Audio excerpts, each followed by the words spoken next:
তার সাথে কোনো স্মৃতিচারণ আছে আপনার? স্মৃতিচারণ ছোটবেলায় আমাদের স্কুলে গিয়েছিলেন, তখনকার স্মৃতিচারণ আছে একটা। তারপরে রাজনৈতিক ময়দানে কয়েকবার সামনাসামনি হয়েছে এইটুকু। তারপরে আন্দোলনের ভিতরে ওনার কিছু বার্তা ছিল, ওনার কাছের মানুষদেরকে আমাকে দিয়েছিলেন, এগুলোর কিছু স্মৃতি আছে। তো এই আর কি। আর হাসপাতালে তো দেখার সুযোগ হয়েছিল কাছে গিয়ে, এইটুকুই আর কি।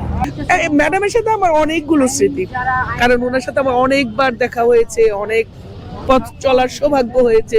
আমি একজন সৌভাগ্যবান জাতীয়তাবাদের কর্মী, যার ম্যাডামের সাথে দুকদম চলার সৌভাগ্য হয়েছে।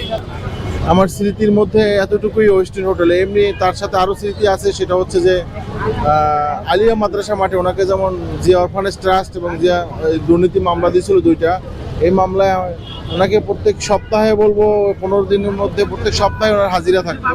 প্রত্যেকটা হাজিরাই আমি থাকতাম। ওনার এই এইগুলো ফটোগুলো আছে, ওনার প্রোটোকলে ছিলাম বা ওনার এই আলিয়া মাদ্রাসা মাঠে আবার ওনার সাথে প্রোটোকলে থাকতাম। প্রত্যেকটা প্রোগ্রামে এই পিকগুলো আছে, কিন্তু সবচেয়ে কাছ থেকে একটা ফটো আমার ছিল ওনার ওয়েস্টার্ন হোটেলের ওই প্রোগ্রামটায়।